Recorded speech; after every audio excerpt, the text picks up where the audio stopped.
샘터 가족 여러분 안녕하십니까? 샘터지기 김덕기 목사입니다. 영혼의 샘터 36번째, 오늘은 주후 2019년 12월 25일입니다. 영원하신 하나님께서 인간을 구원하시기 위해서 낮고 천한 인간의 몸으로 이 땅에 오신 날 성탄일입니다. 여러분 모두에게 아기 예수님의 탄생의 참 의미를 되새기며 다시 오실 주님을 기다리는 그런 성탄절이 되었으면 좋겠습니다. 오늘 우리가 함께 상고할 본문의 말씀은 요한계시록 22장 6절에서 22장 21절 끝절까지입니다. 우리가 그동안 11월 21일부터 요한계시록 1장부터 상고했는데요. 약 한 달여간에 걸쳐서 요한계시록을 공부했습니다. 오늘 본문의 말씀은 결론과도 같은 것이고, 특별히 사도 요한을 통해서 이 마지막 때를 살아가는 우리들에게 부탁의 말씀들이 있습니다. 어떤 말씀은 경고의 말씀이기도 합니다. 하나하나 살펴보도록 하겠습니다. 먼저 10절 말씀에 보면 또 내게 말하되 이 책의 예언의 말씀을 인봉하지 말라, 때가 가까우니라고 말씀합니다. 이 책의 말씀은 지금까지 사도 요한을 통해서 보여주신 말씀들 전체를 의미합니다. 이제 예수 그리스도의 재림이 아주 가까웠기 때문에 이 말씀이 열려 있다고 하는 말씀입니다. 우리가 지금까지 공부해 온 대로 요한계시록의 말씀은 어려운 책이 아닙니다. 믿는 자들에게 용기를 주시고 하나님 나라의 소망을 갖게 하기 위한 책입니다. 이 말씀이 어떤 특정한 사람들에게만 알려진 것은 아닙니다. 이제 모든 사람들이 예수 그리스도를 믿고 구원에 이르고 그날을 기다리도록 모두에게 열려져 있는 말씀입니다. 그러므로 우리는 요한계시록의 말씀이 어떤 특정한 교회나 어떤 특정한 사람들에게만 알려진 것으로 오해를 해서는 안 되겠습니다.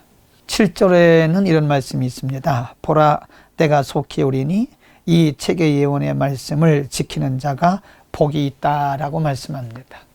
지금까지 사도 요한을 통해서 주셨던 이 말씀, 매우 다양하게 여러 가지를 말씀하셨는데, 이런 말씀들을 듣기만 하는 것이 아니라 이 말씀대로 사는 자가 복이 있다라고 하는 것입니다. 요한계시록을 통해서 우리는 여러 가지를 공부했습니다. 어떤 것은 경고의 말씀이고 어떤 것은 약속의 말씀입니다. 어떤 말씀이든지 우리는 그 말씀을 들었으면 그 말씀을 지키는 자가, 그 말씀대로 예수님의 재림을 기다리는 자가 복이 있다는 말씀입니다.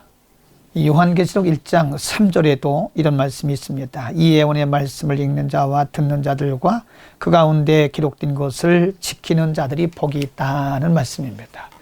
여러분, 우리는 계시록의 말씀뿐만 아니라 성경의 말씀을 많이 들었으면 듣는 것에서 그쳐서는 안 되고, 들은 그 말씀 깨달은 대로 우리의 삶에 적용해서 하나님의 말씀대로 사는 자, 그 지키는 자, 하나님의 말씀대로 살고 그 말씀대로 지키는 자가 복이 있는 것입니다. 특별히 이 마지막 시대는 우리가 종말론적인 삶을 살면서 이 계시의 말씀을 지킬 때에 그 말씀이 능력이 있고 하나님의 자녀로서의 빛을 발할 수 있는 것입니다. 12절에는 이런 말씀이 있습니다. 보라, 내가 속히 오리니 내가 줄 상이 내게 있어 각 사람에게 그의 일한 대로 갚아주신다고 말씀합니다. 누구든지 어떤 일을 했든지 복음을 위해서, 하나님 나라를 위해서 어떤 일을 했든지 그 행한 대로, 일한 대로 갚아주신다고 하는 약속인데요. 여기서 일한 대로란 말씀은 우리가 여러 가지 사역들을 의미할 수도 있지만 사역들에 더해서 이 마지막 시대를 믿음을 잘 지킨 그 일을 의미한다고 볼 수 있습니다. 여러분, 이 마지막 때에 우리가 이미 공부한 대로 많은 박해와 핍박이 있게 될 것입니다. 어떤 이들은 생명을 잃을 수도 있습니다. 어떤 이들은 경제적 손실을 볼 수도 있습니다. 어떤 이들은 사회적으로 불이익을 당할 수도 있습니다. 그러나 예수 그리스도를 믿는 이 믿음을 끝까지 지키는 자에게 하나님은 그 믿음의 보상을 해주시겠다고 하는 약속인 것입니다. 더불어 본문에는 두 가지 경고의 말씀도 있습니다. 하나는 15절에 보면 개들과 술객들과 행음자들과 살인자들과 우상 숭배자들과 및 거짓말을 좋아하는 자는 그 성 밖에 있을 것이다. 다르게 말해서 예수 그리스도를 믿지 않고 진리를 따르지 않는 자들은 어떤 경우에도 천국에 갈 수가 없다. 성 밖이라고 하는 것은 천국 밖, 즉 지옥을 얘기하는 것입니다.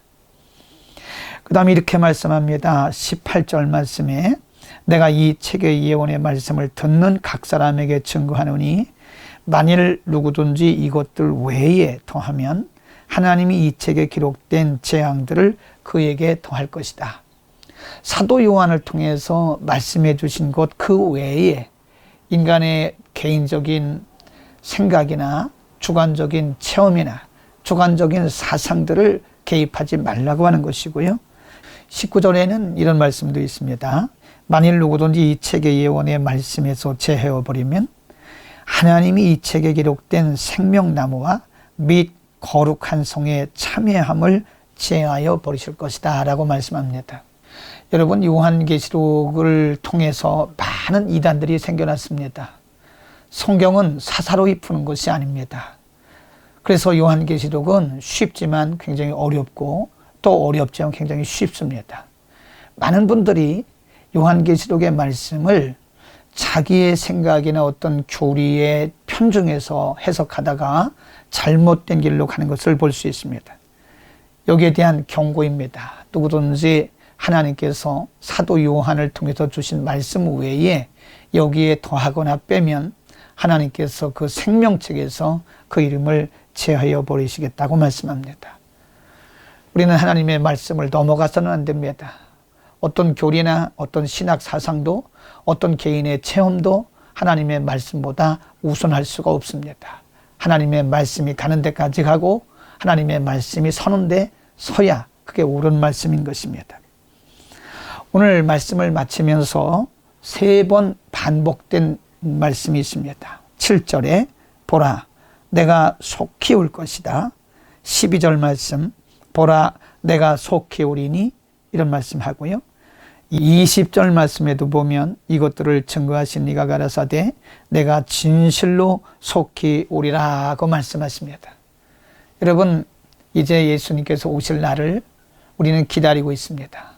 어제 아침에 말씀드린 것처럼 우리 크리스찬들은 그 나라를 간절히 사모하고 기다려야 됩니다.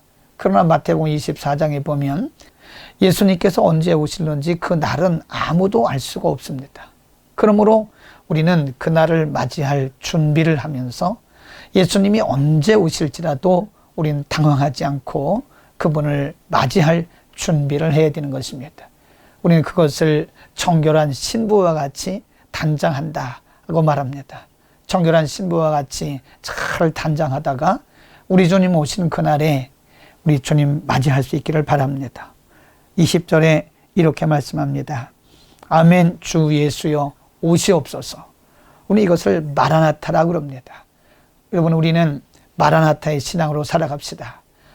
예수님께서 언제 오시더라도 우리는 기쁨으로 그분을 맞이하면서 주 예수여 어서 오시옵소서. 우리가 주님을 기다렸습니다. 우리가 주님 만나기를 기다렸습니다. 사모했습니다. 라고 우리가 주님을 맞이할 수 있는 그날이 우리 모두에 있기를 바랍니다.